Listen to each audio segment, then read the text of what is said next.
لە کاتی ئێستادا نزیکەی 2000 لە ڕۆژی هەینیەوە دەتوانین بڵین نزیکەی 2000 گەشتیاری جۆراوجۆر و جیاواز لە وڵاتی ئێراندا گەڕاوەتەوە و دوای بڕیاردانی کەرەنتینکردن و جیاکردنەوەیان و چاودێریکردنیان لە شوێنی تایبەتدا ئێستا لە هەموو شارەکانی هەرێمی کوردستان ئەم کەرەنتین و ئەم جیاکردنەوەی هەیە. لە کاتی ئێستادا دەتوانین بڵین سەرەکی ترین فاکتەری ترسناک بۆ گومانکردن لەم ڤایرۆسە بریتیە لە گەشتیار بە پلەی سەرەکی دێت بۆ چاودێریکردن اینجا هەڵسوکەوتکردن لەگەڵ گەشتیار جیاکردنەوەی و ئەگەر خوا نەخواستە هەر نیشانەیەکی هەبێت ئەوە دەست بەجێ وەکو حالەتێک پشکنینی لێوەردەگرێت. چەند کەسێک کە لە ماوەی ڕابردوودا لە ئێران بوونە و گەڕاونەتەوە نزیکەی 7 نەخۆش ئێمە وەکو گومان لێکراو ئەم گومان لێکراوانە پشکنینی تاقیگەیمان بۆ وەرگرتووە.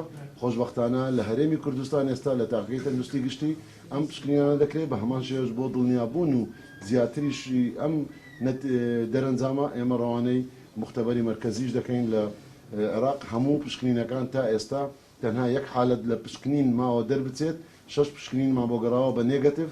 هیچ حالەتێک تا ئەم دەقیقەیە هیچ حالەتێکی تۆمارکراو یان بە دەرچوونی ئەم ڤایرۆسە نەبووە. خۆشبەختانە ئەوە جێگەی خۆشحاڵیە. ئینشاءالله هەموو لایەک پێکەوە هاوکار و پاڵپشت و پابەندی ڕێنمایەکان دەبین. لە کاتی ئێستادا سەرەڕای ئەوەی کە خۆپارێزی چەند گرینگە و ڕێگەگرتن لەم ڤایرۆسە چەند گرینگە، بەڵام لەویش گرنگتر کە تاکە فاکتەری گەورەی بەرنامەکانی خۆپارێزی لە کاتی ئێستادا بریتێ لە دۆزنەوەی حالەت ئەگەر هەبوو دۆزنەوەی گومان لێکراو لە ئێستادا زۆر گرنگە، چونکە دۆزنەوەی حالەتێک گومان لێکراوێک ئەگەر نەخۆشیش بێت ئەوە دەتوانین جیا بکرێتەوە بۆی کۆمەلگا تووشی ئەم نەخۆشیە نەبێت.